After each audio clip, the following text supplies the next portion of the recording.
Sorry.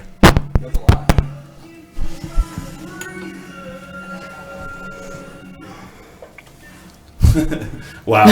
I figure there's going to be some sort of issues in the new studio. What is that?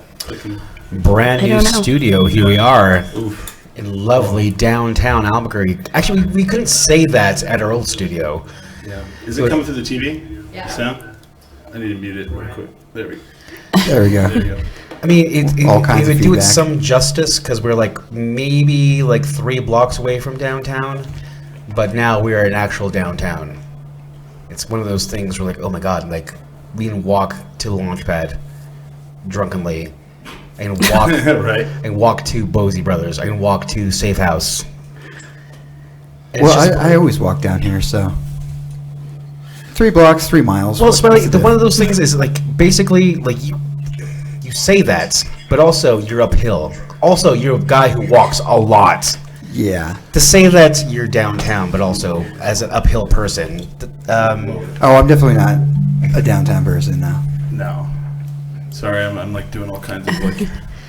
and this is a fabulous new studio. Here we are in lovely downtown Albuquerque, and I'm just Is it feeding back over? taken away Yeah. by the. Do you want me to turn this? Yeah, maybe here. I can turn that down a little bit.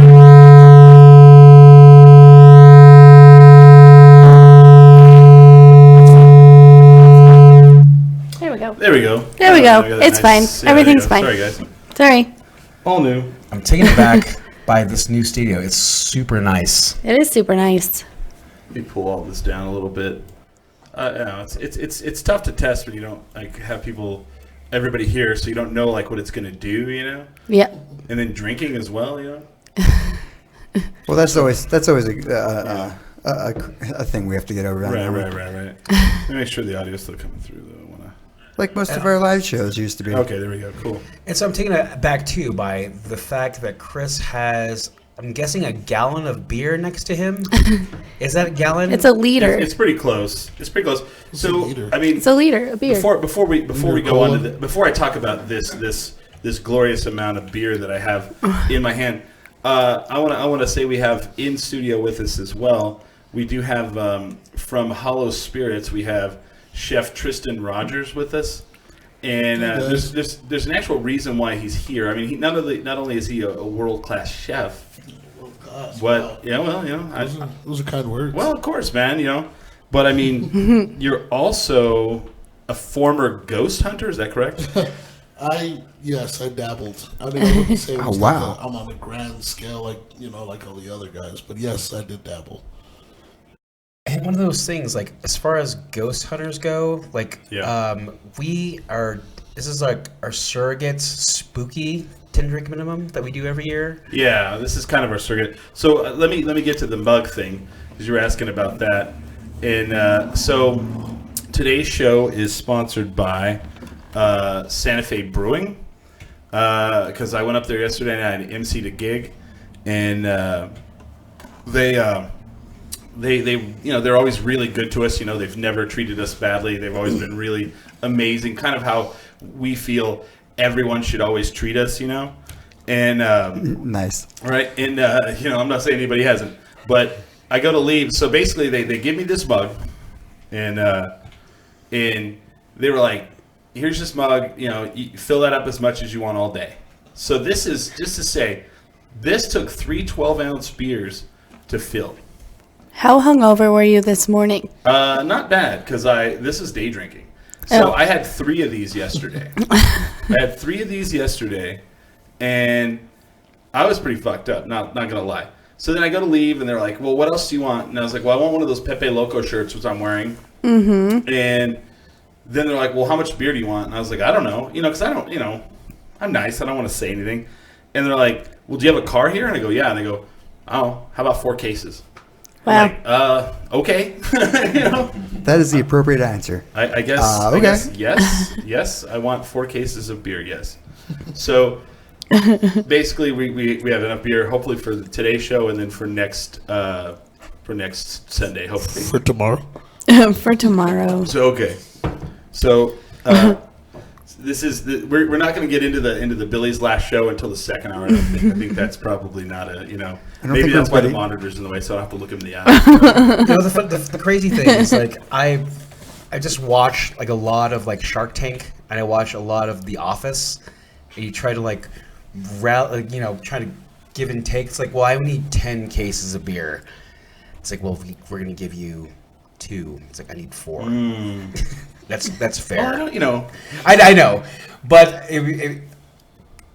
say if I was there, Right. I'd be hella drunk. It's like, we need all the beer. I know. I need like 50% stocks. Yeah. All I know is they had to use a dolly to get the beer out to the car, and for me, that's how I know I'm making it in life, when they got to use a dolly to give me the beer that they're paying. I feel like I'm what's his name from SNL in the 70s. Instead of paying in cocaine, they're just paying me in beer. They're like, you just pay him in beer, man. I think that's a good trade, honestly. John Belushi, that's what I was trying to think. It is a good trade. So Tristan, I have a question.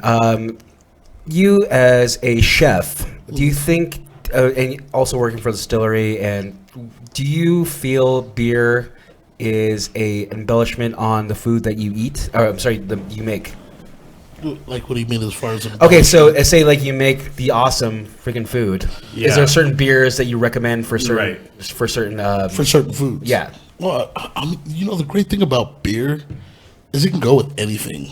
Honestly, like, you know what I mean. But what we like to do with beer is we like to brine meat with beer.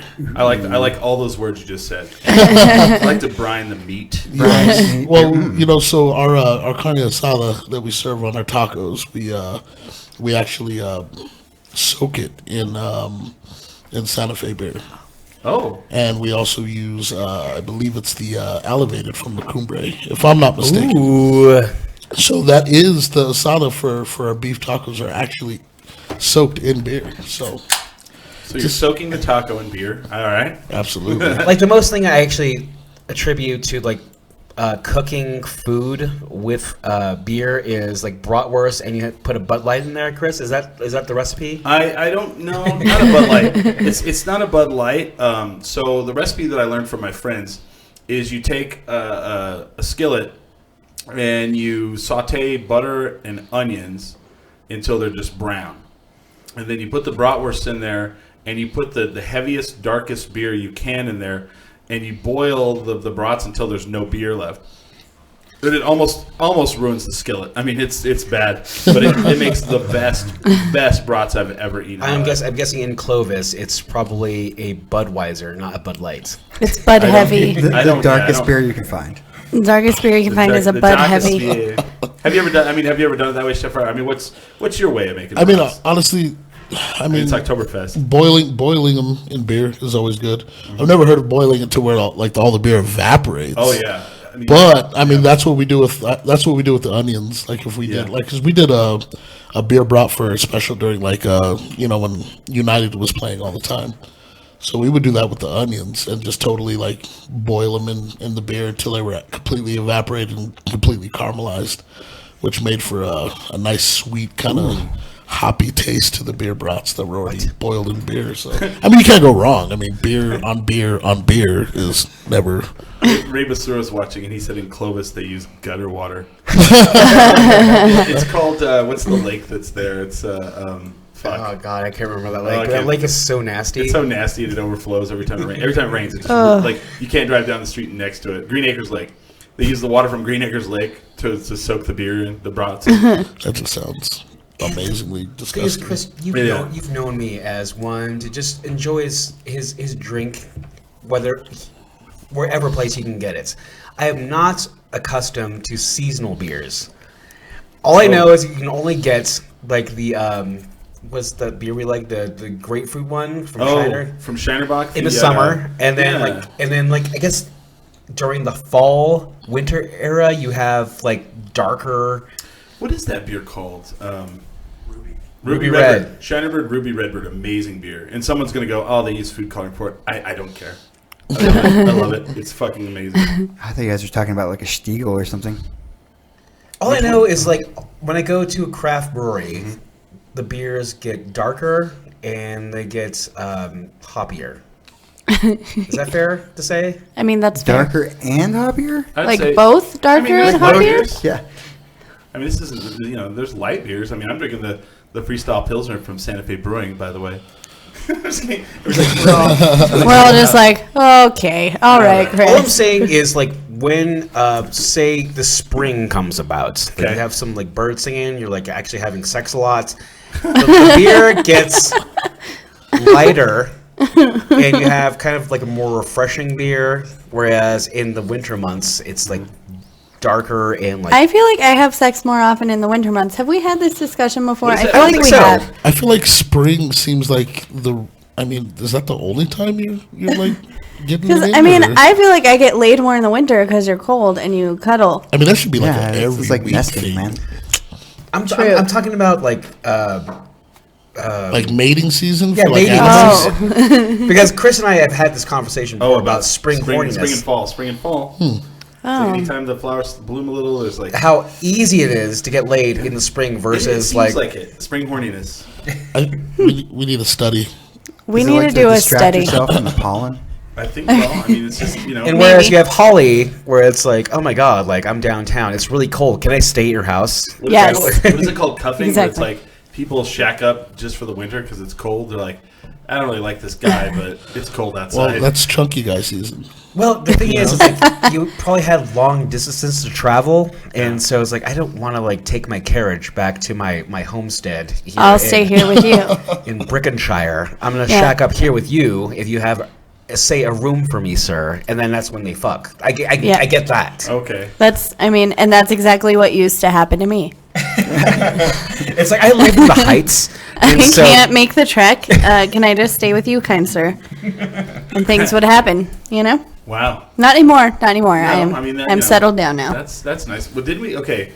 So I mean, we got to get to the spooky shit, but so I didn't see this. I didn't see this, but Smiley comes in and he's like, "Oh my god, dude, you missed the crazy shit." Oh, He's yeah. like, we saw a Walk of Shame, and this is like 5:30, Mm-hmm. and he's like, we saw this girl in a Harley Quinn costume, no pants, no underwear, Yeah, sans walking the pants. street smoking a cigarette, Wow. and I'm just like, really?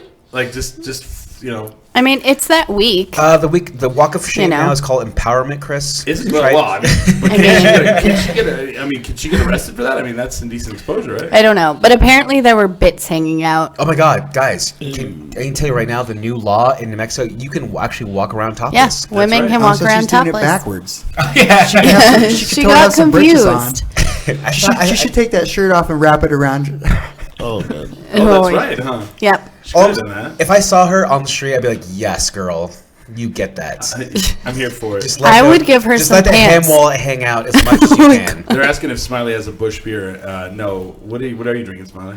Oh, The I am. Oktoberfest. I am drinking the Santa Fe Oktoberfest, yeah. Oktoberfest. That's what was that cracked me up yesterday. So yesterday at the October Fiesta, like they just kept playing Prince, like on the thing, and I walk over to the guy DJing and I go, hey, I noticed you guys are playing a lot of Prince, and all of a sudden I just see them just like buck up behind it, and I was like, I just want you guys to know I'm here for it. And they start laughing. I was like, I'm totally here for all this Prince. I mean, if you're not there for Prince, I just don't know what you are here for. They did. They got buck up all sick because they're, the one guy was from Vegas, so he's a little more hardcore. I would love the situation. Like, hey, I noticed you listening to a lot of Prince or playing a lot of Prince, and they're like, oh shit, you talk shit, and then I'm here for it. I'm here for it, man. Thank you. here. I want to say thank you for that. That's what I told them. I said, I just want to say thank you for playing all this Prince. And I was in a really good mood yesterday. I was really. I mean, you had 3 liters of beer. I would assume you would be in a It's good true. mood. It's true. I mean, this is 3 beers as one beer. Yeah. Then it just becomes 1 beer. Chris is all, I've only had like 3 beers today. Right, pretty much. That's how what- How many of you drank today? 3. I feel like I'm going to start drinking out of one of those mugs. I have another one. Awesome. Then I can just be like, I had 2 beers on the podcast today. As far as the legality, can you serve a liter of beer to somebody? I'm not gonna I don't- dive into that. I don't think in New Mexico you can. I don't think that's At a fair. bar. Do you know, Chef? As long as there's 2 people at the Yeah, table. 2 people at the table. It's like a pitcher. This is Yeah. a pitcher. Yeah, kind of. I It's, mean, it's more than 2 drinks in one glass. So yes. yeah. What if you're famous though? No, I'm just kidding. Well, clearly it doesn't matter if you're famous. That was the line from Walk Hard. She's like, Chef- that's illegal. What if you're famous? Chef, I'm actually going to dig into your past. And they dick into his pants. Too. You silly sailor, you. Chef, I want to dig into your past. Obviously, you're a man about his palate who knows what tastes good, and you make a living off of it. Oh dang! Do you know what your first beer was that you liked? Actually, here's one. Actually, my first question was your first beer, and what was the second? The second question, it was the second. What was the first beer you liked? Okay, so the first beer I had was it was Budweiser. I was probably about 8 years old. My parents aren't drinkers, right? So they had beer in their fridge that literally was in there for like, I don't know, it must have been like 6 months or some shit like that. So I broke one open and I tried it. It was disgusting, all right? So that was the first beer I had. The second beer that I actually had and liked, believe it or not, was Ice House. Ooh. That's You're like, I feel clogged up. I need So I was probably about 14 years old. I don't know. We were just knuckleheads back then, and got our hands on some Ice House, drank like an 18 pack. Oh, Acted That like Budweiser fools. just had too much flavor for me. Was it Bud Light or Bud Heavy that you had? You know what? I can't recall. I've done a scrupulous amount of drugs in my day, so we have a chat here. Hey Smiley, hey Billy. Brett Michaels doesn't have your number, but wants his hat back. no. JK, you guys. That's from Nate Santa Maria. it's Oh, called Mr. fall Nate. fashion, and try to get it on board next. Billy, I'm also wearing Crocs. yeah, earlier he told me that Crocs are fall fashion. Oh my God, you are. Yes, he's wearing Crocs. And his hat, And a And a banana. banana shirt. the banana shirt is fine. No, the banana shirt's amazing. You know what? Just be my own aesthetic. Being a e-boy on Tumblr. E-boy Oh on my Tumblr. God. Yeah. Holy fuck. What is an e-boy? I have done well for myself. I've shacked up with the hottest girl, and so yeah. I don't have to So answer you're just anybody. letting yourself go now? I can't. He's gonna start with, was it, what did George Costanza start wearing? The crushed velvet, like Yeah. jumpsuit? I can't stop looking at the Crocs. Yeah. Exactly, Oh my exactly. God. You cannot stop looking at the funniest Crocs. thing about the Crocs is like we're at the store, and this is the Family Dollar outside of in this small town. They're not even Crocs; they're like imitation Crocs. And so he goes to buy those, and I go, "Dude, Shelby's not going to be happy about this. This is a girlfriend." And he's like, "No, she'll be fine." Sure enough, about a week later, she texts me and she goes, "Hey, friend, give me a solid and burn those off-brand Crocs. Billy's not home." Those are like the Jerusalem Cruiser edition. Oh man. I did see yesterday at October Fiesta lots of sandals with the white socks, which is I fucking mean, awful. I mean, Dad fashion. dad fashion. Brought Were to they you at by least, like, Jesus sandal Cristo. socks? The what? Sandal socks? I'm sorry, what's that? Oh, that's where you have like a little indentation, so you have your big toe and then Oh, the rest God. of your feet, so they fit in the sandal. Good lord. I don't know. I feel that no. actually being in a solid relationship actually brings out the craziness in me, and where like, you know what, she's with me. She better not So you break up want to with get me. like second thoughts. All I'm saying is like I can wear my Crocs now, and I can wear my banana shirts and a Brett Michaels hats, and She better it's a love you. test really. It's like if she gets through this, my whole aesthetic right now, then I feel I'm okay. I feel like you're gambling Hon- really hard right now. Honestly, feel I like- think the Crocs might be pushing it I because feel I'm like on you board with should. everything else. I feel like you should choose one to wear at a time. Just There's just too much. There's just too much dad going on. Hamster would not be allowed out of the house like this, Oh, and yeah. he is a dad. I would just be like, nope, pick one. That's If I had a girlfriend, I don't know which one of us would be like the one that would stop at the door and be like, "Whoa, are you wearing that?"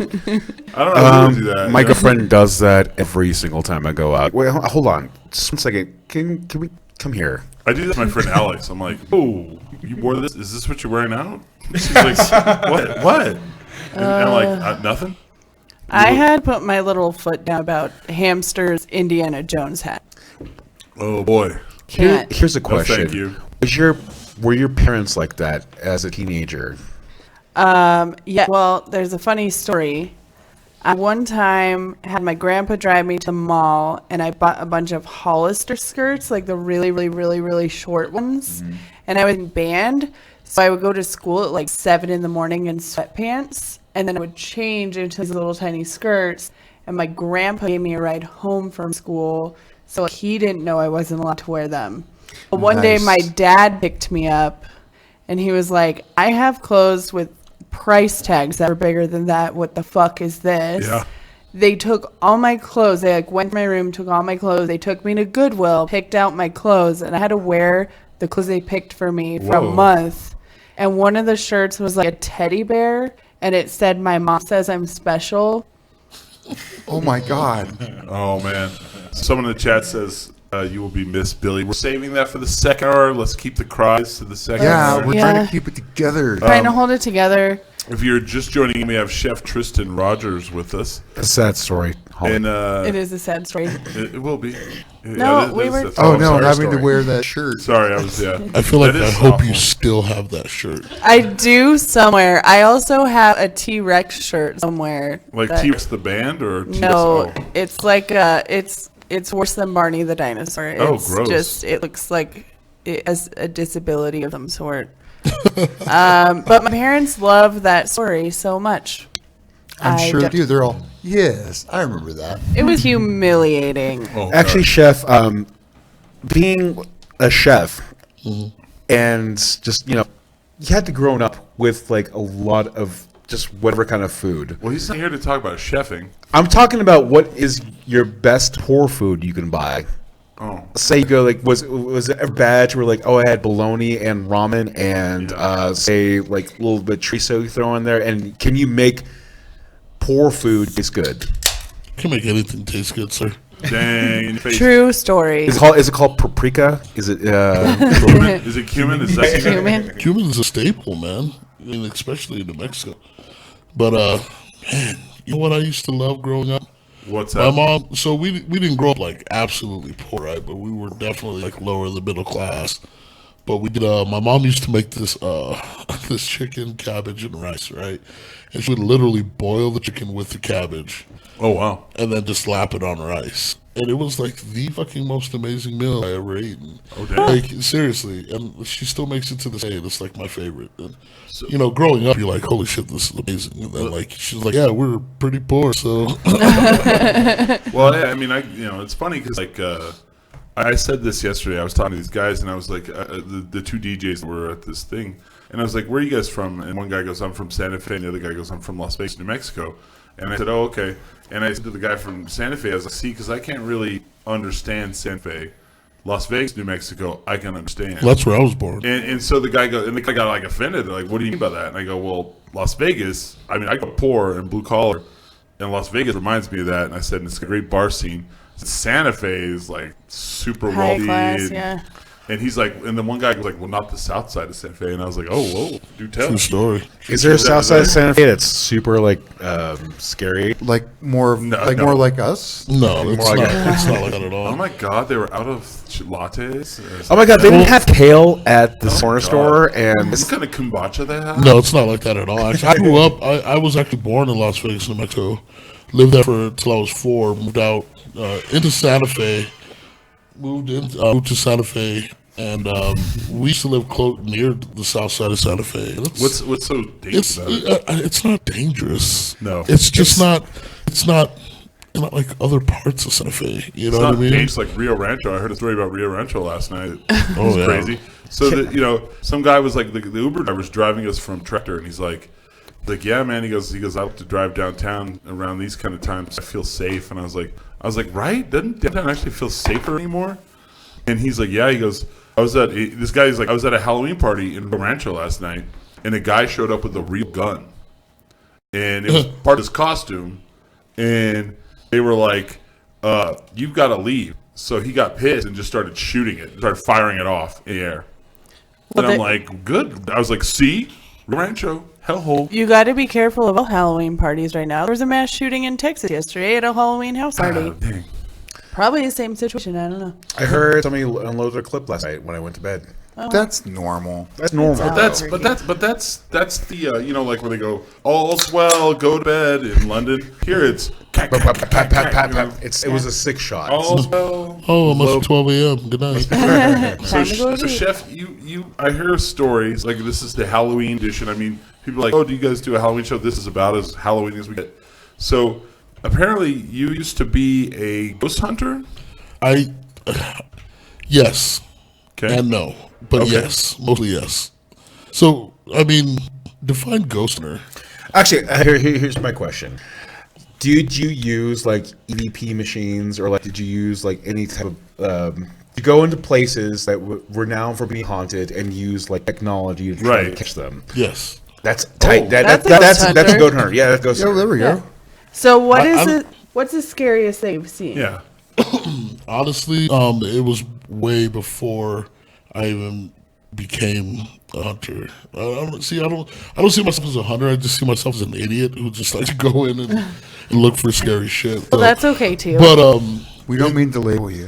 no, it's Actually, okay. it's Ghost it's enthusiast. become around enough. He's a ghost hobbyist. There you Ghost go. hobbyist. Okay. Yes. I'll take that. I'll take that. Ghost But that's more than enthusiast. anything we do. But it fair. definitely happened before.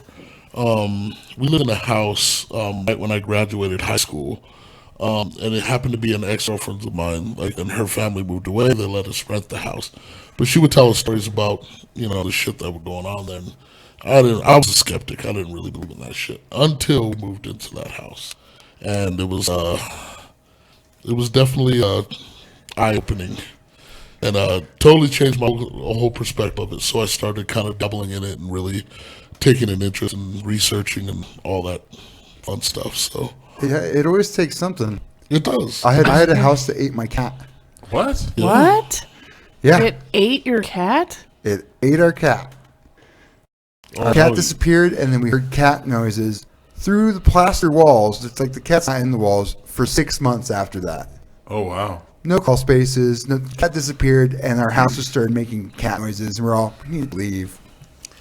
See, I wish Wow. it was that innocent. Okay, so I, Well, what for one, happened? have dabbled in just the idea of like being about ghosts. And there are levels of it. Say like, okay, so say you caught something on like voice. You caught an EVP. Have you seen an apparition? Yes. Was it? Are we talking like a black guy or black? I'm sorry, black. Whoa. I'm a whoa. Why do you have to bring race into it? Was there a black in your house? Did you No, call it the was. police? Oh my gosh. You know what I'm talking about? The Shadow. Shadow people. shadow people. Yeah, the black shadow. Yeah. Jeez, man. Oh my gosh. Give all of us a heart attack.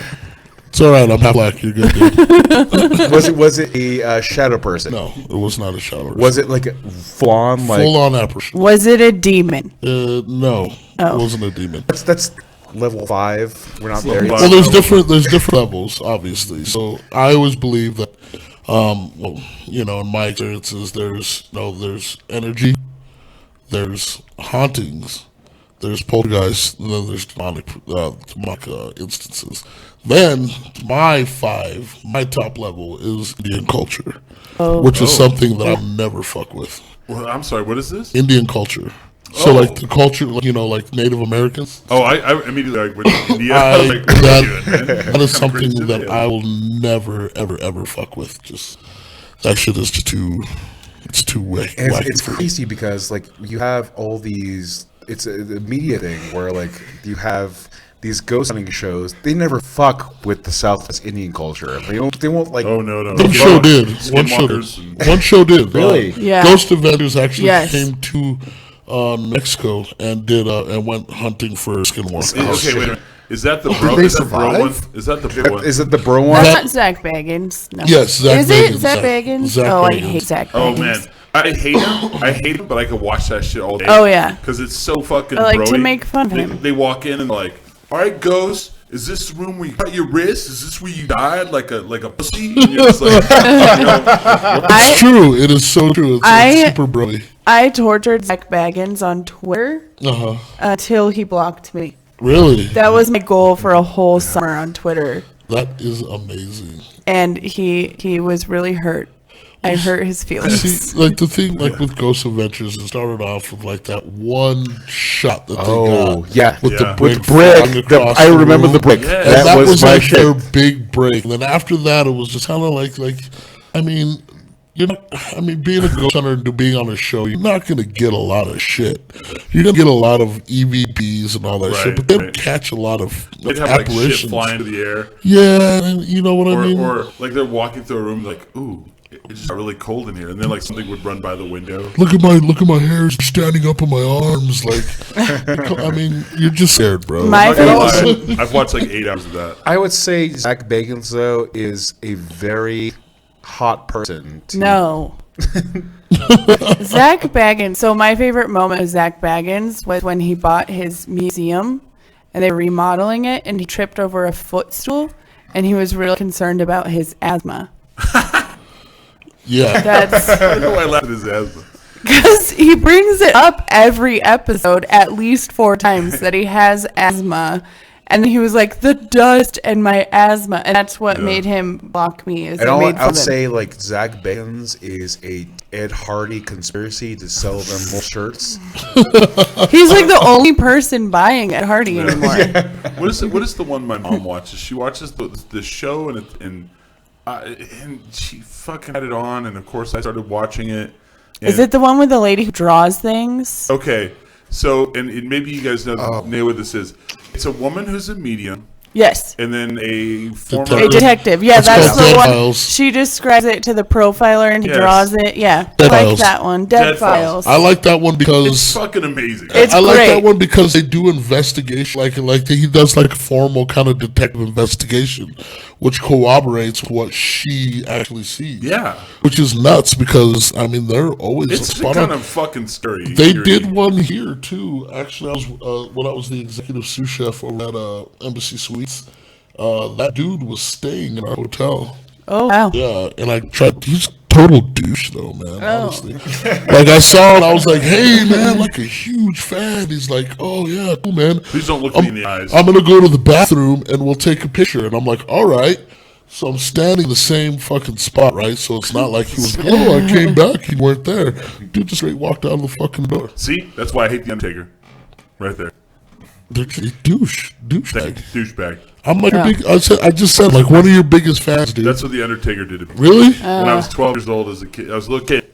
See, And I that's was even worse. And he wasn't even the Undertaker yet. He was Mean Mark Ellis, and I was like, I was the only one rooting for him because I thought he was badass. And I've told this story many times, but I was like, Mean Mark, can I have your autograph? And he goes, yeah. And he goes, just give me a second. And so I stood there waiting, and then he went and got in the car with Barry Windham, and they drove away. Rude. Like, son of a Shattered bitch. your dreams as a 12-year-old. If I ever see him in a dark alley, I'll murder him So dead. every pay-per-view I'd watch my friends, the Undertaker would come out and be all, fuck that guy. And everybody's like, you hate the Undertaker? I was like, fuck yeah, I do. for personal reasons. So there's this other show. I don't know if you guys have ever watched it. It was called Paranormal State. Oh, yeah. Murder. That was a Penn, good Penn one. State guy. That was a good one because, like, they wouldn't do like what the douchey Ghost Adventure guys do is go in and stir up a bunch of shit, and now you got to live in it. Oh. Like they would actually go in. These guys would go in, assess what was going on, and then actually cleanse the place. Yeah, and they help would the fix people. it. Oh, that's cool. You know, rather than go in and just fucking say, "Oh, make it hey, worse. fuck you, ghost," like you pussy, and then like walk away and leave. It's a really And fun. then all the people who live there gotta fucking actually get this poltergeist. Oh yeah, yeah. Hey, Ghost, your mom's a bitch. It's like, Deuces, have fun with that. I had sex with your mom's lates. Which is something we like. I tried to do, like, you know. I mean, so I don't know if you've heard of the St. James Hotel. Yes, Yeah, I that's stayed there. So that is one of the places we went to, and we kind of walked around and got a couple of really cool EPs, but nothing too serious. You know what I mean? But like, we try to give people advice on what to do. But these people, they make money off of the shit. You know what I Right. mean? Like, people come to stay at St. James Yeah, Hotel because it's famous and known to be haunted. Right. But a couple people, like, we went into a couple private homes. I've heard. Have you been in what's the place in Old Town? The Wagon Wheel, or the something High Noon Saloon. High Noon Saloon. Yeah. That's supposed to be haunted. What I've heard. I've been there, but I've never got anything. The press club The is press- I was gonna super say, the haunted. press club. Press Club. Press Club is one that I want to take. He's marketing director, Alex Flick. Yeah. I want to take him there, and then I want to put him in there at 3:00 in the morning in the pitch dark. It's terrifying. I know, yeah, That exactly. poker room upstairs. The poker room is scary. I mean, I would have to close that bar by myself every time I worked at like 3, 4, 5 in the morning, just there in the dark. And that's now the podcasting room thing? Poker room's downstairs? Oh, well, Let's Whatever. do it. Let's do it. Seriously, I'm down. let's go. Let's go to the haunted. So, bar. Chef, I'll go. we talked about your levels of what you experience. You never actually told us what you saw. Mainly, what you get is a lot of. It's the first level. It's just energy. So when something traumatic happens, it makes a stamp on time, right? Sure. So it's like a continuous stamp on time that happens and reoccurs and recurs and reoccurs. So basically, a lot of things that happen, and like energy flows everywhere, right? Yeah, so, yeah. so it flows in every aspect of what we do. So a lot of what happens, it's not really haunting. It's not really a ghost. It's like I talk about hollow spirits. There's shit happens there. But it's not a haunting. It's more like energy. Some kind of tragic event that stamped itself on time. That just keeps reoccurring. But that's most of what you get. EVPs, all that stuff. Like, you know what I mean? It's just kinetic energy. That's really all it is. And the thing is, what made you want to do this? What was the thing that you saw? I was like, oh my god! Living in this house that we rented when we were. I mean, we had just literally graduated high school. Little things would happen. The first night we stayed there, my ex-girlfriend's mom used to watch kids, so she made a daycare in the garage, and so funny, yes, but not funny. So like the first night, that was my room, right? It is a big room, you know. So I'm sleeping, and you just start hearing scratching on the wall. Ooh. So I'm like, okay, like, you know, I'm like, oh, it's just my buddies fucking with me, right? Because, I mean, we just graduated high school. This house was just literally a party house. All we did was get fucked up and do all kinds of drugs, right? So I'm like, oh, I'm just fucked up, blah, blah, blah, all this shit. No, this shit happened when everybody was gone. It's like you hear scratching on the walls. Plus, you know, when your eyes are closed and you can see somebody kind of like walk by you. Oh, yeah. Like, So walking that in front of happened, the light. I don't know how many fucking times when I was trying to sleep. So you shrug it off, you know what I mean? You kind of shake it off. But once shit started really, really, like, propelling into more where you're like, okay, this is more than just energy. This is haunting. A couple instances, locking doors, turning around, hearing them unlock, turning around and they're unlocked. God, that's fucked up. Oh, no. That No, shit's no. happened numerous of times. Nope. A lot of another crazy thing. Me and my roommate at the time, who's now my brother-in-law. Oh, wow. We were in the room, in the playroom, which seemed to have a lot of the energy there.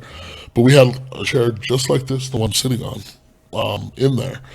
And when you'd walk into the room, there's a wall on each side. Well, we were the last two in the room, and when we were leaving to go to work, we used to go out that door. Well, this couch is wedged in between both doors off the floor. Mind you, nobody's there. It's just me and him. Whoa.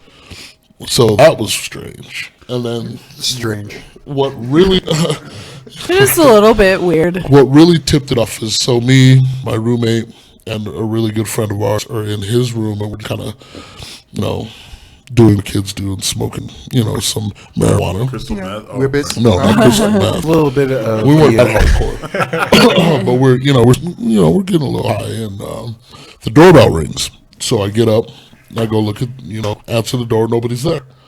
So I'm like, that's strange, punk ass kids, playing games, blah blah Punk-ass blah. motherfucker. Right?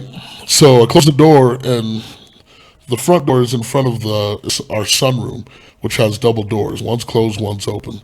As I turn around to walk back down the hallway, I see an apparition following me, like into the computer room, which was adjacent. So I kind of look back, and I see the tail end of it walk in, and I'm like, oh shit. So I go and tell the guys, I'm like, yo, I think I saw an apparition.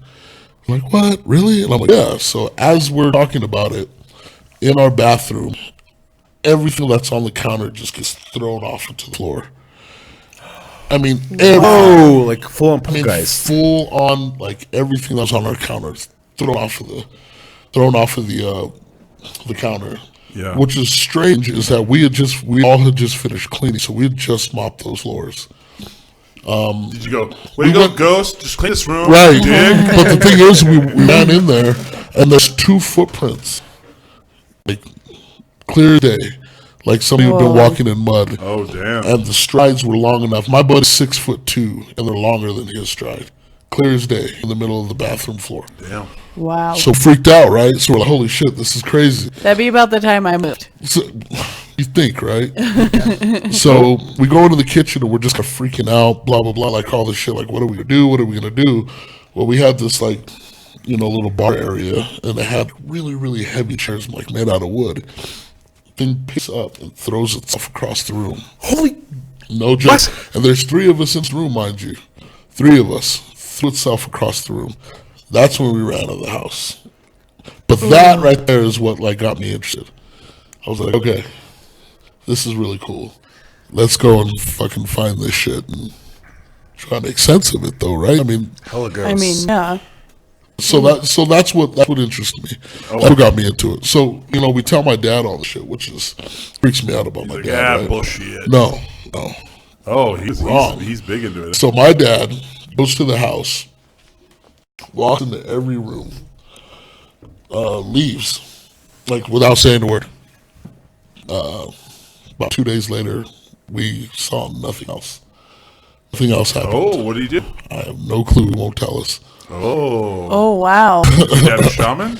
I had friends who practiced witchcraft. Yeah, me too. Yeah, She was, she was considered herself a witch. yeah. Whenever my dad would come around, she would put her head down and would not make eye contact with him. And he would stare at her as he walked by. And he'd go inside. And she would not comment on my father. I'd be like, the fuck is that all about? Nothing. Like, nothing. But I read up that warlocks, Yeah. powerful warlocks, they were like, witches bowed to them.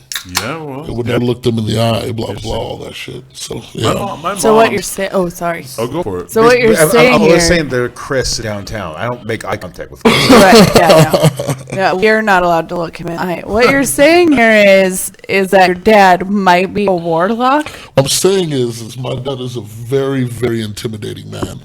So Holds power.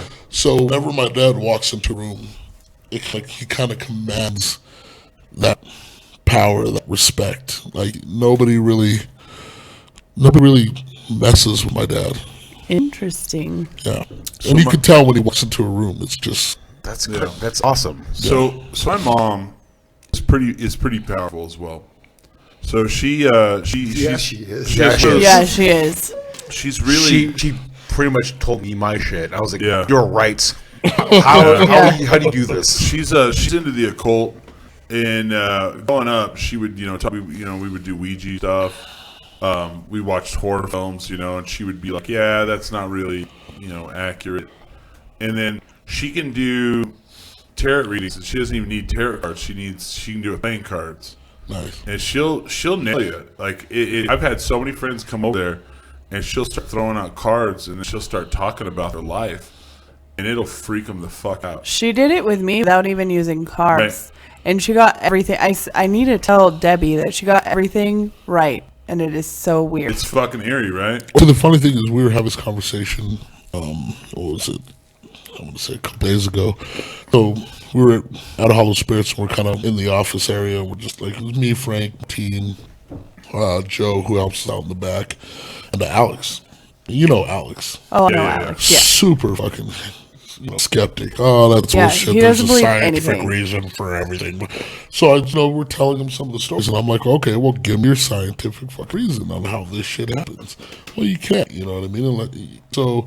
But we're talking about that, and just certain people are sensitive. They have different energy. Yeah. They can sense things. Yeah. They can do things. And it's some people can't.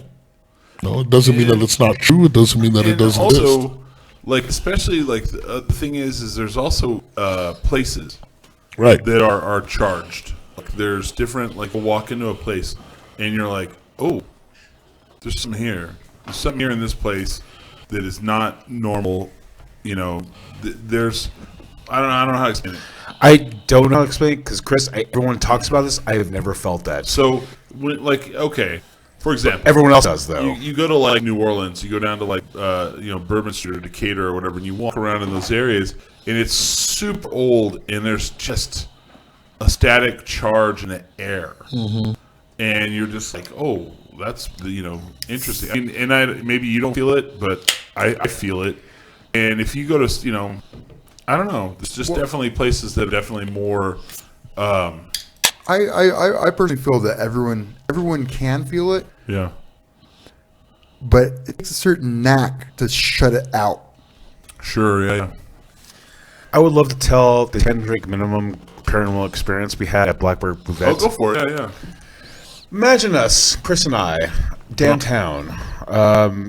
It's after hours. That's not hard to imagine, though. YouTube downtown. So, Like this illusion. in This is mind. we were there. imagine like 2013. Simo was with us, our friend Simo's Candace. with us, and so we're hanging out, drinking beers at back. It's after hours, of course. So we're drinking beers, like having shots. It's fine. And thing is, we can't. It's after hours, so we can't go through the front. Right. That's illegal. It's illegal. Well, we're not Okay. supposed to be there anyway. Yeah. We're not supposed to be there. And so, like, okay, so let's actually take this party out to the Alley. alley. Well, just go home. Let's just go home. And we'll go, this is before Uber, we're walking home at that point. And so we walk into the alley behind Blackbird Bouvet, which is now This like, is the actual story that made me a believer in ghost stories, by the way. and so, like, we open up the gates, and they close the gates. We're walking, and there's a dumpster right behind the Blackbird. Well, it's like the grease trap and the dumpster, and immediately as we walk out the double doors and they slam, a guy who was squatting next to the grease trap pops up. Startled. We Startled. startled him. Yeah. Like, oh my god, oh shit. We never see his face. No. And so- he takes off walking down the alley. A fast pace. Right. And so we're walking behind him, maybe at the most 10 feet. 10 feet. Yeah. Yeah. And so like, oh shit, this guy. We thought we like startled the donkey that was shooting up. Yeah. Totally. That's what we thought. It's like, oh god, this guy's shooting up. Yeah. So maybe he's walking fast, so maybe it comes to 20 feet. And so like we walk into, I guess. We're walking towards 4th Street. Yeah. And he immediately gets to the end of the alley and turns left on 4th Street. And so we think nothing of it. And I mean, but we're literally like seconds behind him. And then we turn left and he is gone. Disappeared. And Where'd he go? There's no place for him to go. And there's off of- nowhere. off of that we were street. like, we all like stop and we're like, where the fuck did that guy go? Like if he at a dead sprint took off running. He would have to make it like He that would- full like half walk. Yeah. He would have to have go, no, he would have to make it a half walk. There's no And- alcohol. and then there's turn no- left and run because he could have turned right because we'd have seen him. And you probably would have heard him. He'd have to We'd have heard been him. at, We'd like, have a heard him dead center. running. And immediately we're all like, "What the fuck? Where did that guy go?" Every one of us were like, "There's nowhere he could have climbed. There's nowhere he could just ducked in. Nothing." And it was just like, "What the fuck just happened?" And from that moment on, I was like, "Okay, Oh man, that's my ghost story." the St. James was the place that made me really believe in experiences because we went there. It was my dad's, I think, 40th or 50th birthday, 40th birthday, I think. And me and my boyfriend at the time were staying in this room that was right off of the area with the poker table. And so around 3 in the morning, I hear these guys being super loud. Sorry. I hear these guys being super loud, and I got super upset because I was tired, and we were going on some adventure in the morning. So I'm getting irritated. I finally got out in the hall, and I walked down, and I could have sworn there was a group of men sitting in that poker room, and there was nobody there. We were the only ones staying on that floor. Oh, yeah. And we were right next door to the scary room as well, I believe. So It's like room 27 or some shit like yeah. that. So I go back to bed and I'm like, what the fuck? So then I hear them again, and then I hear something like that sounds like a beer bottle rolling down the hallway. Oh, that's freaky. And I was like, oh my God, I don't want to go back out there. But I like open the door and peek out, and sure enough, the light to that room was on, but there was nobody in there. And all night it was just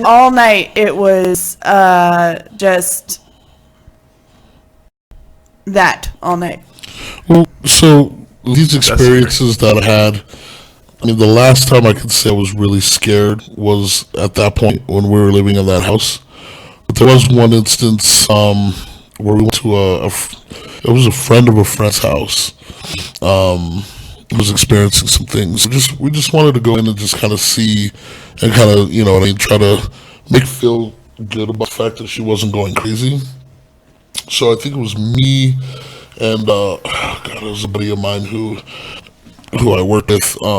So we went in and we just wanted to kind of just take some EVPs, just kind of like try to take a camera and see if we can That just catch sounds like something. you're going to take some drugs at the party. We're going to take a couple of EVPs. Take some LSD, you know. No big whoop. But that was oh man. So this house right when you walked in was, I mean, I felt it right away. Like it was just kind of one of those heavy feelings where you're just like, okay, this house has got something in it. So I think they went and stayed somewhere else, and we just kind of walked around the house for about, I think it was about 2 hours, and we got nothing. Like we had nothing. So I'm starting to think maybe this woman's just going a little crazy, but of course that feeling tells you otherwise. Yeah. So I think we're literally getting ready to wrap up everything, right? So I was like, all right, let's just take 5 minutes to kind of walk around and see what we can get. So we head up to the room, and it was her son's room where she said a lot of the activity happened, right? So we walked up there, dead silent, no lights, and all of a sudden the door where we walked in slammed shut, right? So we're like, okay, no big deal. Then we hear the loudest, weirdest fucking scream, right, come from the closet. And You have a lot of shit happening in this house. yeah. So, see, you know what's fucked up is I should have brought some of the shit. My mom has it somewhere locked up. But so we caught the scream, this curdling scream on tape. And Damn. it fucking freaked me out. Like, because I've never heard anything scream like that before.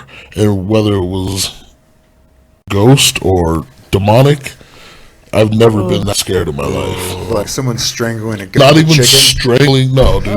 That would be pleasant compared to what I heard. This was a curdling, gurgle, kind of like someone's being tortured in hell scream.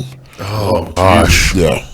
So after that, that was the last time I got scared, like absolutely scared, where your hair stands up, you know, and Yeah. and you get that rush. And so I told her, I was like, you need a bigger priest here, because that is something that's, you know, demonic shit play with you. Oh, yeah. It won't show itself right away.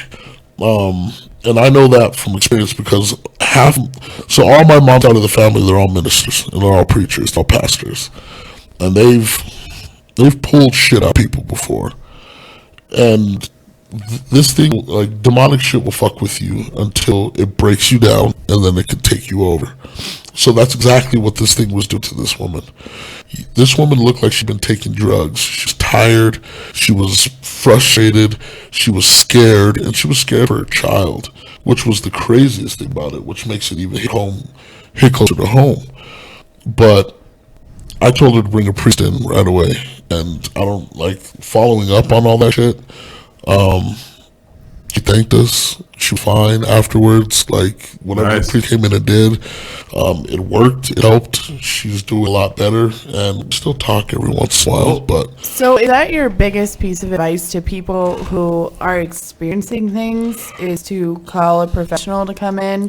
Maybe don't try and fuck with it. Just Oh, no. Don't the fuck with it. misconception is that people like, all right, something's in this house, and then they fucking break out a Ouija board. Oh. Which is the stupidest thing to do, no. because now you're inviting more shit into Yeah, your exactly. house. It's actually professionals on how to get rid of fucking ghosts. Right, Or there are. there's not. Yeah.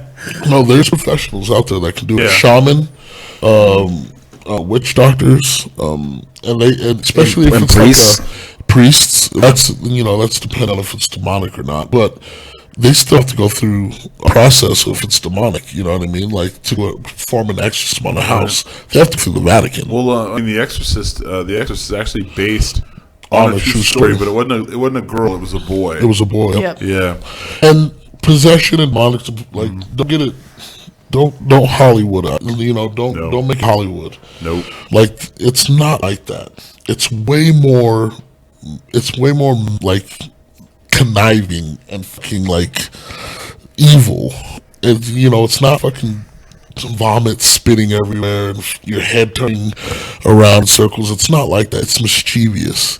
It's scary. Like it's absolutely fucking scary, and it gets to the core of you. And that's what I mean. So recognizing that and getting help as fast as possible is something that I always recommend to people. Wow. Or move. Moving doesn't always help, man. Because they'll attach Especially if it's themselves to it. attached to you or Right. some person, it'll It come can. with you, man. It can I if they want to. took a ghost home with me from Press Club. Mm-hmm. Not even joking, and it wasn't me. She'll follow you. It wasn't a woman, Okay. but I mean, it could have been. But it was maybe my first couple of shifts there. I went home. I lived in a little casita with my friend Crystal, and I got in the shower and came back out, and my refrigerator was open. And I thought, well, that's weird because nobody else was home, and our cat was very small at the time. There was no way he opened it. And every single day for probably 3 weeks, it would open my refrigerator. It would pull stuff out of the refrigerator. It was just messing with stuff around the house. And then I would go to work, and the same kind of stuff was happening. So it was following me from work to home, from home to work. Moving is like the worst thing you can do. It is the absolutely worst thing. Because they go with you. Yeah. It'll go with you. It'll follow. Especially demonic possession or any kind of demonic thing that's happening in your house. It's not tied to the house. It's tied to an individual. Well, Yeah. the one I was working with was definitely tied to the house. I went back to the same house. I actually met someone that lived in the house that ate my cat. And I was telling her about it. She's like, no way. I was like, where's that? And I went to where the door to the basement was, and the new owners had bricked over and put plaster over So that is poltergeist. Yeah. So a poltergeist, it doesn't go with you. It'll stay in the house. They're and all. it'll I grow. keep hearing they're like, there's a basement down here because I keep hearing noises coming from this wall. Yeah, that's poltergeist, man. Okay. And that's just the dirty, man. Like those motherfuckers will beat you down too. But those things feed off of fear, feed off of energy. Right. They feed off of negativity. Right. So if you don't pay attention to it and you just totally completely ignore it, They bricked off the basement. that's the way to do it though too. It do keeps it locked in. I just asked the thing that followed me from Press Club to please stop following me home, to stop going into my refrigerator. The funny thing is, And it's it like did. 75% of the time, you stand up to it, it goes away. That's what I'm saying. I don't think it's definitely like a certain religion that actually will cast them out. Right. Stand to them. Right. Show them that you're not weak. It's like a Jedi mind trick. Yeah. You don't be weak-minded and they can't fuck with you. And that's generally how, like, how did you not get stuff back with you? Or how do you not? Well, one, I solely believe in a higher power, right? So that power is going to protect me. It's not going to be able to touch me. Two, I'm not afraid of it. You know what I mean? Obviously. I will sit in a fucking dark room at 3 o'clock in the morning in a place that's haunted, and I will say, show yourself to me. And if it doesn't, then you know what? It's scared of me. So that's just kind of the approach I used to take on it.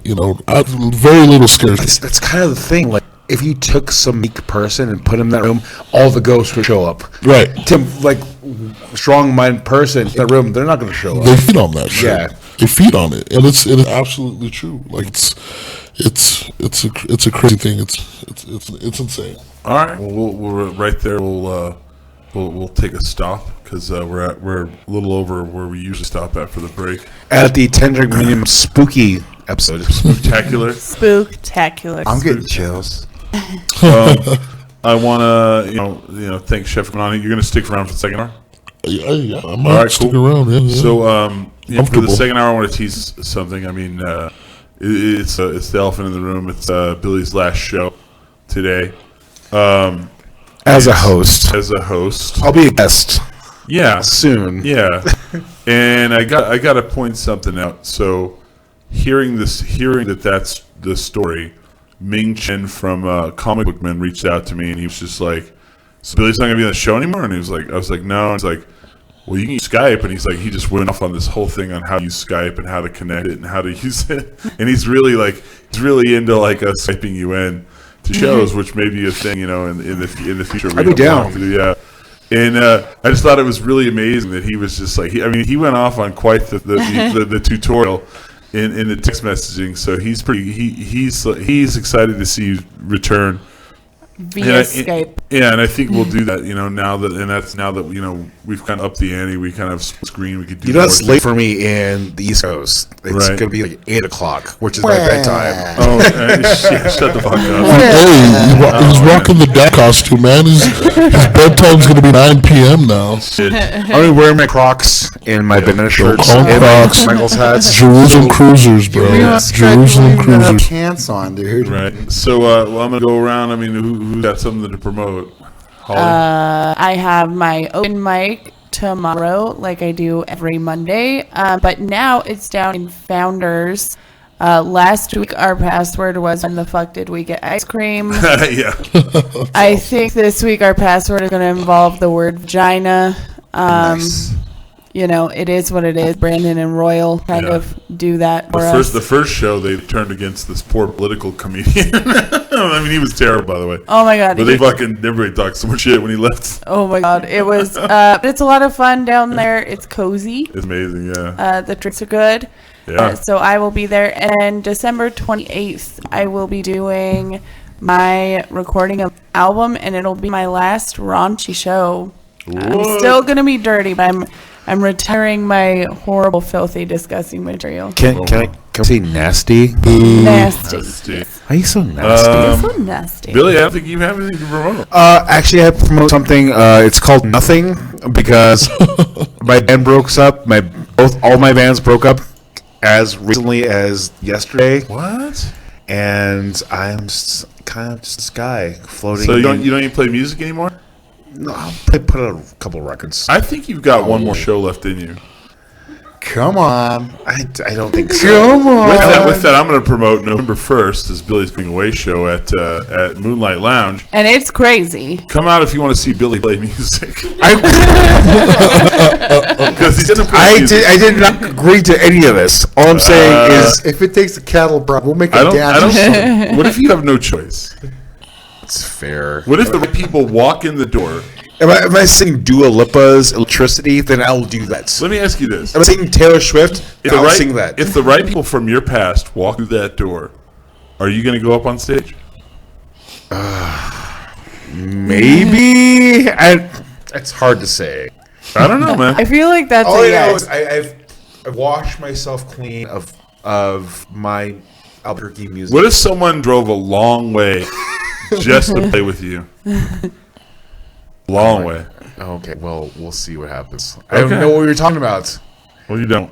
Because, anyway, come see Billy play next Friday at Moonlight Lounge. Because we have Carrier Waves, we have the Red Light Cameras, we have Crime Lab, we have Candice Morales, Robin Frank, and I'm missing somebody. And then there's a secret band that's going to play. Favorite band. I'm going to it tell a Eagles story. Blues? It's kind of a big deal. Kind of a big deal. There's going to be a presentation Yes. at some point at night. It's going to be fun. It's Moonlight Lounge. And the thing is, like, I'm all about this. Yeah. But can I be drunk and make a speech? Of course. I I mean, think it's that- your that- farewell party. You that's- do whatever you want. That's kind of my thing, right? I don't know how you wouldn't. I don't know if you wouldn't make a speech drunk. I It mean, would take that's- 5 I people was to hold you drunk at a down. wedding in Chicago last mean- weekend. I I was mean- like, just give me the mic. Just give me the I don't know these people, but I will make the most glorious Well, speech. I mean, when you're on stage playing, I mean, you have the mic in front of you. You do what you want. Yeah, right? That's true. That's true, right? But also, I was not planning to be in front of the mic at all that night. Oh, well, I mean, we'll see. I don't Plans know. change. We'll see what happens. This wasn't my idea, by the way. I want you to know. Going into next Friday, it's not my Can we idea. talk about how weird it is that you guys can't see each other right now? Because Right. I can see both of you, and it's weirding me out. Oh, I can see him. I can see feel him. the tension, and Oh, you no, no, guys I was can't saying, see like- each other. I can see him. I want a picture of Chris right here because it's Right. weird. I'm like, Oh, we'll probably this will probably go down the next show. This is Any all these trial, shows lined up? I don't. Right. I have no shows lined up for the rest of my life. except for November 1st. At Moonlight Lounge. Little Lounge, come on out. They're going to actually have 2 bartenders. They're going to open the lobby to the Sunshine. Do you know the It's gotten Overflow. crazy. the capacity for the Moonlight Lounge? is Well, 100 whenever you people? open up the other door, it's actually quite more. So Okay. yeah, Fair. that's why we're also not doing full promotion. of and that. also, like, don't look at me, but also look at me. Yeah. And then other than that, we don't really have anything else on the docket. I mean, it's kind of like the end of the year, for us, except for Holly's comedy show. I mean, or her recording. It's a comedy show and Comedy a show recording. We don't yeah. really have anything on the docket. I mean, we're going to do shows here every Sunday like we usually do. You go to tendrickminimum.com and you can check us out on facebook.com/Tendrick. I just had something that came out. What happened? Tell us. Are Uh, you allowed to talk about this now? yeah, finally. Okay. Daybreak just came out on Netflix. Oh, shit. I play one of the Letterman boys. I saw you one with the Letterman costume. Yeah. Or the. It Is just, that what you were in this? yeah, it just came out last Thursday. Okay. I'm in almost all the flashback scenes. That was the only one where I'm facing the camera and actually in focus. That's why I used that one. But you Wow. can see the back of my head in a lot of them. I'm gonna actually try to get. So the guy who's the main actor is from here. Yeah. I'm gonna try to get him on the show. Nice. I haven't even Oh. watched it yet. Chef, do you have anything to promote? Yeah, Come see us at Hollow Spirits. and he's Yep. gonna stick around for the second hour. We're also doing a couple of movie watches this week. Oh, We're doing for the kids. We're doing Nightmare Before Christmas. oh, Shit, which day is that? I think Tuesday, Alex right? said Tuesday. Tuesday, and then Wednesday we're showing Michael Myers. oh. The we're doing Halloween. No, That's this one's for the adults. So we're gonna do Halloween, but the Rob Zombie version for the Yeah. kids. No. for us big kids. For us big kids. We definitely, yeah. So yeah. So This is the last time I say it. hold on. So Holly, what's your Instagram? Oh, Holly Bird Comedy. That's Bird with a Y. Yeah, and ours is at Tendrick Minimum. Actually, I think it's at Tendrick, but that's our Twitter handle as well. Just like it all.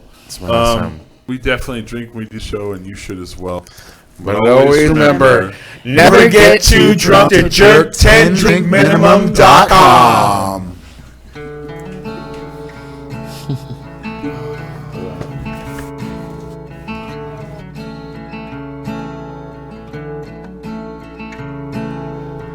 Fingers living in the light switch, just slows a light going wall. It's cost me a bar on the way.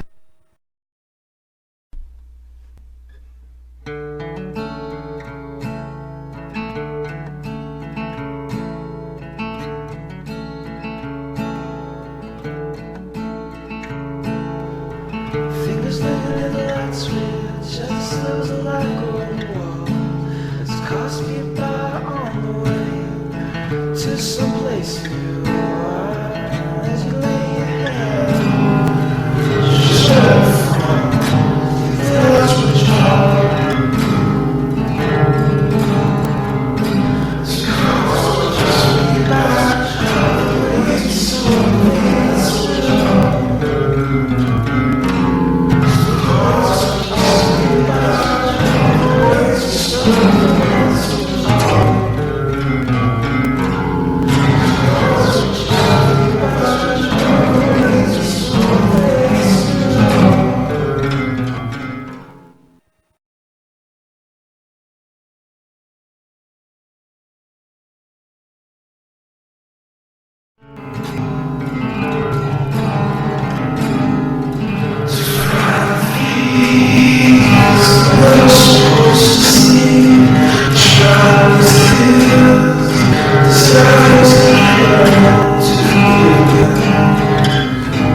Hills of face will kiss the grace, I'm full of soul. Your hills, touching everybody's see that thing that's the kill soul.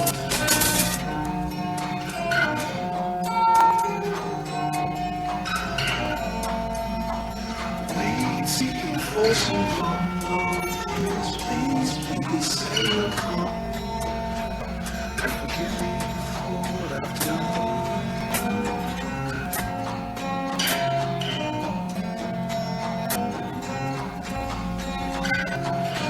Walking clean out, throw some water on me.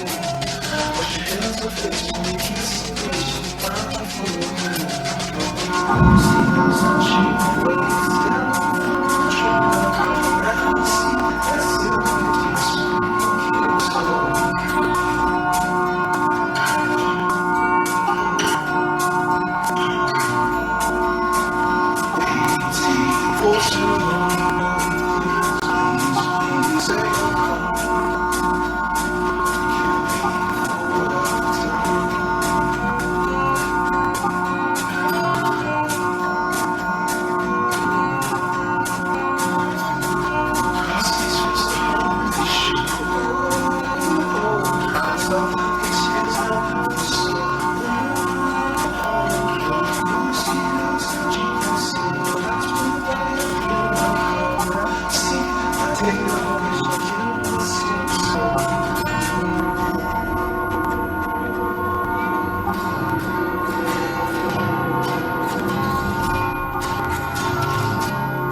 Allow you to pass between the walls that I built on myself.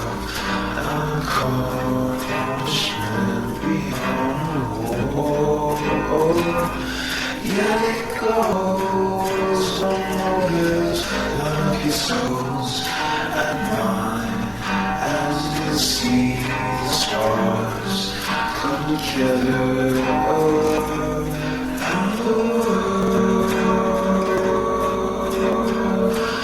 Feel such fire.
funny. It's Sorry. the genesis of I guess Chris and I own experience. Was I was playing with the Belmont back in 2004, and I'm sorry, 2005, and so I'm playing a show as Belmont, and I knew one person in that room. I was new to Albuquerque, and it was Adam. That's right. Adam was the old co-host of the show. Yeah, it's like I knew Adam from Portales, and it's like, Yeah. Adam, how you doing there? And so he was like, hey, I'm at the table, and that's where I met Chris for the Was first time. that was at Burst Oh, Tiki wow. Lounge, right? Burst Tiki Lounge. And that's where we broke down. It's like, hey, you know Terry, you know all those people. And Yeah, me and Terry. Yeah, because it's weird. Because like I knew Terry from your band. Like I knew Terry because did you guys play our house? Or No, it was pull up. Chinese rhyme fighter. No, pull up. Pull up method, yeah. At your at the Sigma Chi house. Yeah, that's correct. And so we talked about that. I was like, yeah, Terry's in my band right now. And yeah, so it was one of those things where like I met Chris for the And I first went and saw time. you guys the last time you guys played loud. You were like, "This is our last time going to play loud." Yeah, because Belmont, there's no need to play that loud. I'm sorry. I was in a freaking math metal band. I was all the kind of core music you can imagine at that point, like stone metal, like deathcore. Like we just had to get out of our system. Yeah, And that's where I met- what was that bar? You guys played at this fucking bar like up in the heights that was so awful. Was That- it Barley Room? No, it was No, like no, Stone Face? It was more. was it no, was it called Mindy's? Mindy's? That's Oh. it. That's it. Yeah. And I went and saw you guys play there. And keep in mind, Billy and I lived in the same town. I saw Billy from time to time. Billy and I worked across the street from each other. But we weren't friends back No, then. we're not friends. He worked at Something different. Something Different, which was the name of the place. I worked at Domino's. Like, I literally stared out the window at Something Different, and I would see Billy go get in his car to deliver food. Oh. But It really Oh. was, yeah. Who And was that it guy? wasn't until you moved here, and at that time you lived in Berlin. Not Berlin, but you lived in Billy's Billy's Long Bar. Yeah. Yeah. Oh, wow. And we used to see the show. So Adam and I, Adam was my second. He was like the second gen of this show. Yeah. So I knew Adam. I know Yeah. you. And Adam would come over on Tuesday nights, and we would walk over to Billy's Long Bar, and they had $2.50 pints of any beer that they sold. And so we loved that. We were like, oh, big fans. And we would do this show out of my apartment on the second floor of the apartments right behind there. And then I moved. You never went to those though. No, So- the first show I was at was when Belma played a show. Yeah. And it's like having a band called Belma, and texting was a big Yeah. thing back then. It's like, who's texting me? It's Chris. Yeah. And you had a musical guest Well, yeah. at this place over in Old Town on I New York. I moved to Old Town. I lived on New York, and that was the fourth studio at this point. And you So, came over there and you were on the show and you played guitar during the break, Yeah. right? Like acoustic guitar. There was no like No. actual like No, setup for like any kind of music. No, we had no inputs, no nothing, and you just like sat in the chair and we like hooked up microphones and just like put the microphones there where you could, it would pick up your guitar. Yeah. From the muddy banks of the Rio Grande. From the muddy banks of the Rio Grande River, you're listening to 10 Drink Minimum with Chris and Adam. That was the tagline. Yeah. And then Adam got promoted at Albertsons, and he was like, "I don't know if I can make the show anymore, on a regular basis, because we were having to do." On Sundays. Well, we were having to do. was like Tuesdays, No, right? it was on Tuesdays. It's 10 Drink Minimum on Tuesdays. No, it was Sundays. Not to you. That's right. Not That's right. to you. So then Adam's like, I don't know if I can do it on a regular basis. And this is when I was like starting to really do video. And I was like, well, I really want to do it on a regular basis. And honestly, I was, I love Adam to death, but I was kind of at the end of like, talking about porno every week, and I love him. But, and it's funny because like people fucking still to this day. So this day, like we miss Adam. We miss Adam, yeah. And I miss his porn references I all mean, the time. I could bring up porn references more if you guys would like. Right. And so, But also, this was kind of like the new, I guess, genesis of like podcasts in general. Yeah. Like I remember like going back, it's like, oh my god, we have like thousands and thousands of people listening to like fuck us. being stupid, we used to have call-in guests, So I asked Billy. Chris had a stalker too. Is this the guy that wanted to shoot me? Yeah, this is the guy who was shooting. Our intern. The intern. He was the intern for the show. Yeah. Worst intern ever. Well, hold on. So then Billy. What? So then Billy. I called Billy. So I'm trying to think like how I'm gonna keep doing this show by myself. And I'm like, well, I like that Billy guy, and I think we have really good chemistry. So I text him. I said, hey, Adam's leaving the show. Would you be interested in doing it with me? And he's like, no hesitation. Yes. Yes, I'll be there on Sunday. I'm all for it. Yeah. And and I mean, and so then then the night before my birthday, he gets a DUI. And It's February. I'm sorry. February 2nd. February 2nd is your. I'm sorry. I got a DUI on the February 3rd. Your birthday is on the 2nd, right? No, I'm on the 3rd. You got it the night before because you missed. I got my it on the birthday. second. I'm sorry. I got it on the second, you missed my birthday, and it's funny because like it's not funny, but like it's interesting because you're the first friend that happened to, and now there's two that this happened to. Yeah. So The night before my birthday, I won't say who the other person is, but so then we had to move the show to Sunday nights because your DUI classes were on Tuesdays. No, we were at Sundays, but we had to move it. I'm sorry. It was on Tuesdays. It was on Tuesdays, man. On Tuesdays, we moved it to We Sundays. had to move it to Sunday because of my DUI. I mean, if there isn't a more fitting reason to change the schedule of a podcast because of a UI, it's 10 drink minimum. Isn't that funny? And then like the whole time, like he's on probation and he's still like on the show. And nothing ever happens. They never say nothing. Also, I was sober the entire time. He was. And so then, To be fair, I was on probation my first year on the show too. right, that is true. I am not on probation yet. Right. So So then I live in New York for a while. My job changes. I can't really afford the rent. And then I tell Billy, I'm like, hey man, would you be willing to move in together? And he's like, yes. And I didn't realize like he was in a situation where like he really needed to get out of like where he lived. It was after my divorce. I was living in the Heights. Oh my god, it was hell. With the married couple. We were With married couple, yeah. oh no. I was like, give me an out. Yeah. And so then we found the Martinez Town house that's like now legendary, 7 years. And we moved in together, and Also, I moved into the house sight unseen. Like you, Right. like this is our house. so I It's tell like, him, I go, I found this. it's like I'm there. You're like, I've never "Welcome been there. home." I'm signing lease right now. And we literally flip a coin on who gets what room. Like there was a literal coin flip, right? Do you remember that? Yeah, you have the bigger room.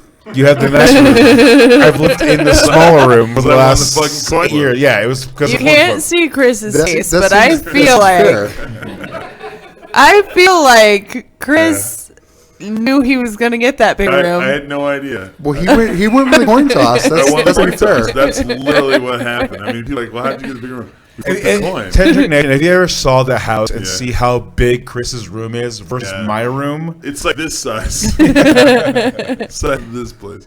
So then, like, Billy introduces me around downtown. I mean, if anything happened in my life about downtown, Billy was the catalyst. Billy introduced me to everybody. And so then, like, one day we were at fucking, it was brunch at Blackbird. Yeah. And this couple comes in. Also, can I preface this with that Chris hated Blackbird Bouvet. I didn't hate it. Bouvet. It was actually my favorite place. It was actually my favorite place to go. And then, and I blame fucking Dandy for this, they start putting DJs in the front and DJs in the back, all on the same night. And you're like, well, I can't fucking go anywhere where it's not blasting loud live music. Imagine like 2010 too. Yeah. Oh, And so yeah. I'm really pissed because like, this place used to be amazing, and then all of a sudden it's just DJs, fucking DJs.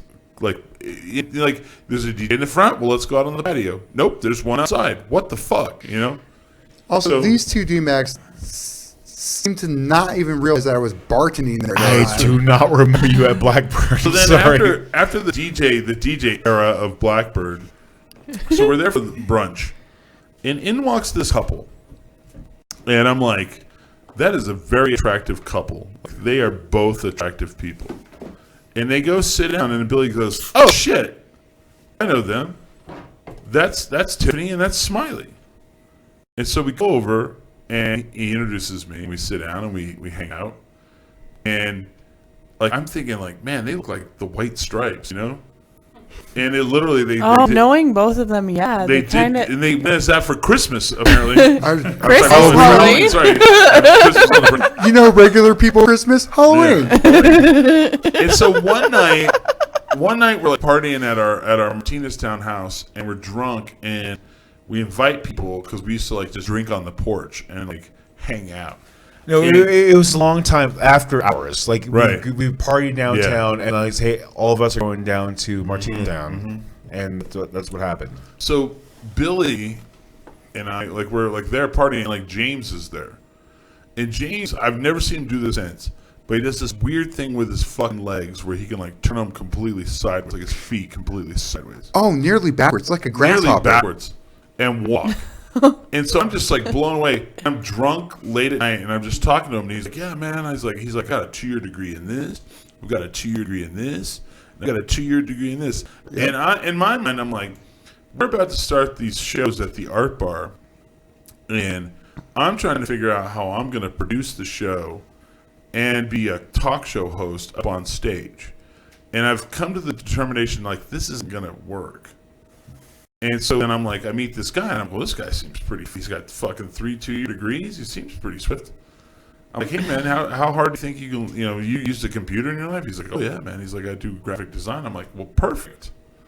It's like, you can, and this is also after we did one show at the Art Bar as a one-off, and Stu was our sound guy. Remember that? And I was like, well, Stu is not going to be our sound guy. Stu ever. Ghazi himself. Stu Ghazi himself, Stu Albert, the infamous My stage- brother, Yeah. Stu Albert.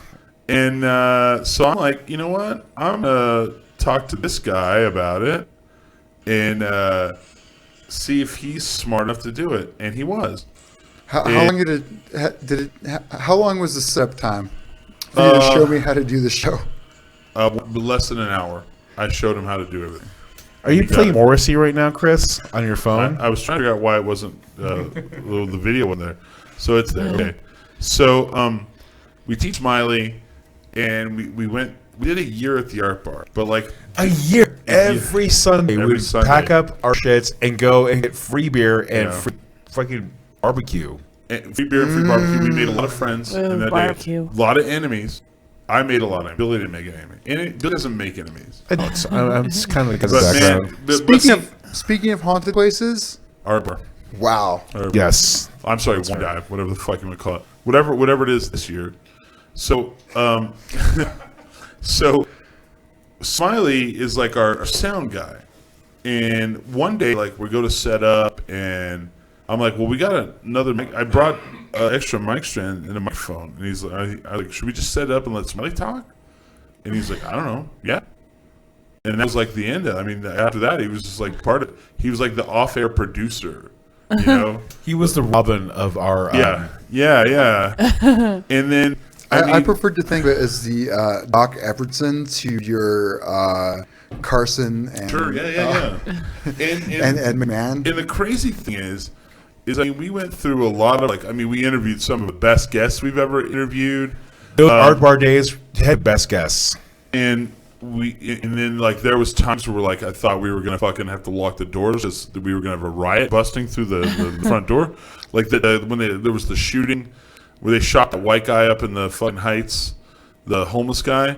Yeah. And there was the riots downtown. Yeah. We're like on the air with Angela from Pop Fizz. Oh my god. And I'm like, so tell us about your Poetas. And also, there's like a ton of like riot police with on horses. Horses coming by. Yeah. Roll. And we have like a projector to the left of us up on the screen, and we have a live feed of the news, and you see police like in riot gear with the fucking shielding, and then like the protesters are throwing shit and they're firing fucking smoke grenades at them. And I'm like, anyway, Bob Fizz sounds really. And then I finally stop and I go, all right, I'm gonna stop all this. I was like, I love you guys. And I think your business is amazing, but it's really hard for me to like be entertaining and like happy when 3 blocks that way there's about to be a riot. You can see the smoke come see like the past smoke. us because Yep. like There was smoke our on bar's the like street. just a glass thing. Yeah. There's And it was just one of those moments I'll never forget. But I mean, we went the 3 of us went all the way through, and I mean, we knew that 2 days before they were going to shut down. We knew, but we didn't say anything.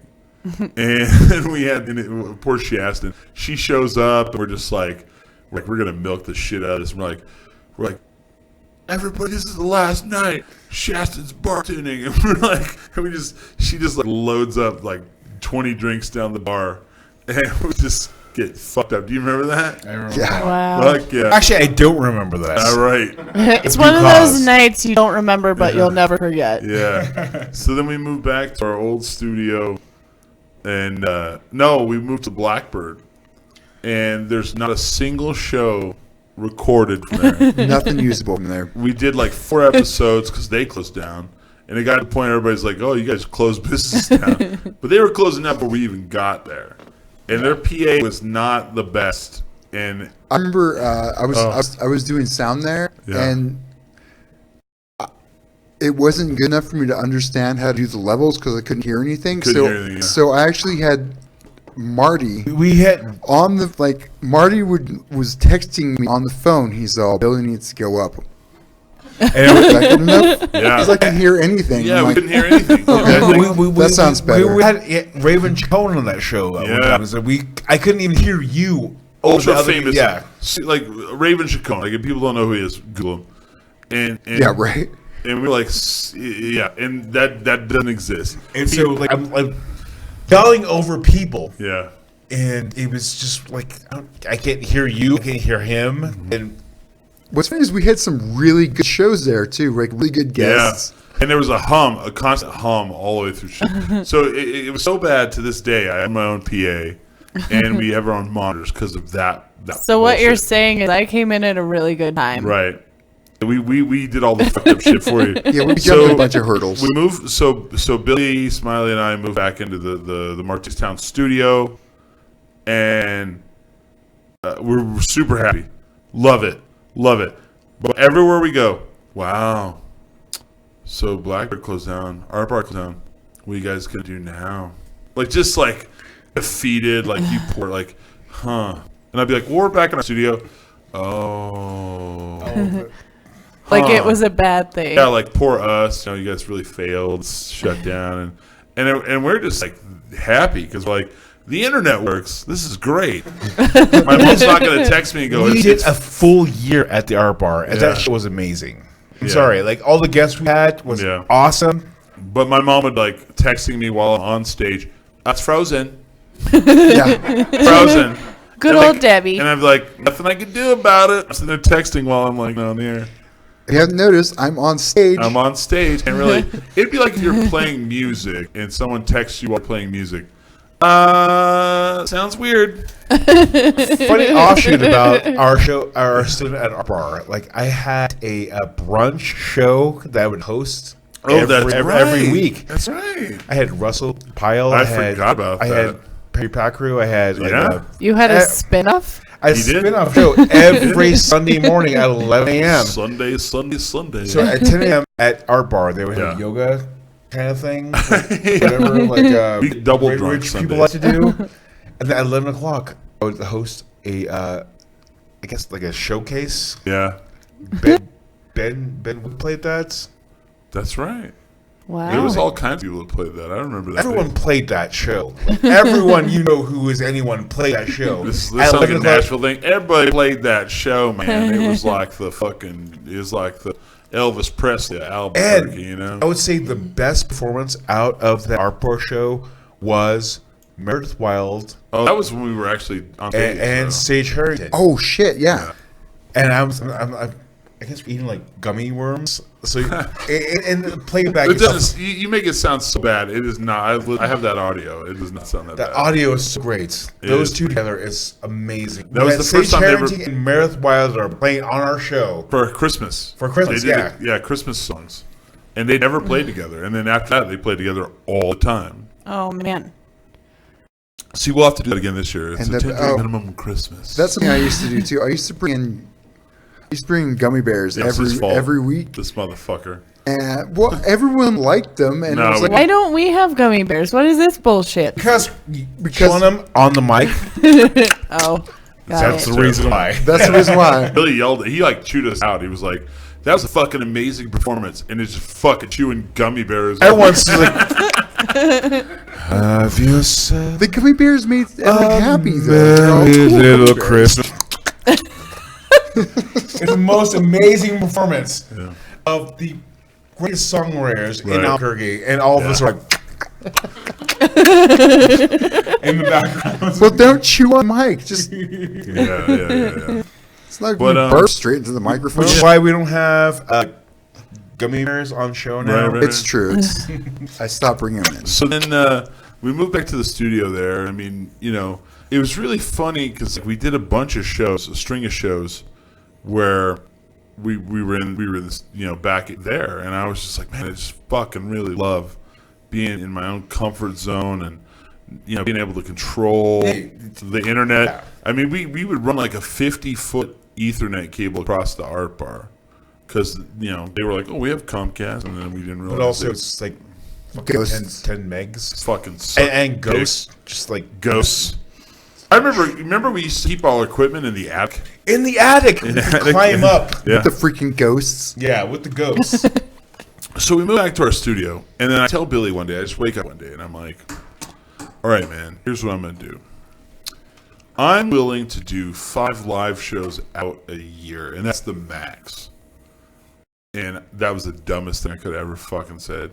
Because we do 5 shows and they're all very straining on Well, our. it's not even that. We didn't do 5 shows. It wasn't 5 shows. So as We soon did as... shows. You did 5 shows this year. Dude, we've done way more 5 shows this year. That first year. That first year. So as soon as I like go out in public and I go, yeah, I think we're gonna do like up to 5 shows this year. Fucking floodgates, pow, pow, pow, pow. We're like every fucking brewery is like Hempfest, Fiesta, yeah, Track. yeah. It's been more than 5. 5 year. Yeah. Not And, even close, yeah. Santa Fe. Santa Fe. We had like an But- entire summer where but man, we didn't we- even have a show in the studio. Right. There was a month where we were 3 out of the 4 shows we were somewhere live, and it's so weird. And I don't hate it. I don't hate it like I used to. I've kind of dialed it in, and everybody's like, "What do you hate doing live? These are fucking tough, man." And then it got to the point where we're like known for the live shows, and then other people they try to do them, and then we actually live watch. Oh my God. Watch one fail. Do you remember High and Dry? That was so freaking sad. We laughed. We're like, this is bad. We're out. It's not even sad. It was one of those things like, we're here for your live sets. Let's see what happens. And And the some crowd- guy was like fumbling around with like cables Yeah. and like the mixing board. The crowd was taunting them, And the crowd was so mean to them. And it's like, oh my God. and I'm Oh like, no. should have asked us how we do it. But All right, we're going to head out now. But High and head Dry, and I didn't go back there for like 2 years. I haven't been back since, actually. Yeah, it's still. But It's still there. and anyway, I just seen like the first 10 minutes of them like bantering between just like, it's too loud. Can you please stop talking? We're doing a show. yeah, they told the crowd that, and I was like, you done no. fucked up. Oh, Because then all the crowd's gonna want to Yeah. do is talk. And it's so funny. It's like there was times at the art bar where I would get so fucking livid pissed, and then Billy would yell at me. He's like, "You need to calm the fuck down." And I'm like, "Fuck them." No, the dynamic Oh my between you and I God. is So it's basically, true. Chris, you'll get in your mood, and I'm like, Chris, calm calm the fuck down. He knew I was lit up because Yeah. he knew what they were doing. You knew what they were doing. Yeah. And I'm There was a show where Chris just straight up walked off the stage. fuck yeah. I was like, fuck this. We had to finish the show without. Yep, I was so pissed. Because I mean, and I hate to bring this up now. Like, first of all, people who own the art bar, amazing. They've been real good all the time, always. But there was people that they had hired, and they didn't like that. They didn't like us, and then they didn't like me, which is fine. And I mean, there was a point like Billy and I got called on the phone. I know he remembers this because I was like, "Yeah, we have to have a meeting with this dude." And Billy's like, we're getting fired today, right? Oh yeah. And I go, yep. And then we show up and come to find out they couldn't fire us because they had to be open on Sunday. They had to be open 7 days a week. That was the law. I know who this guy you're talking about. And Yeah. Aldo, fuck that guy. Fuck him, yeah.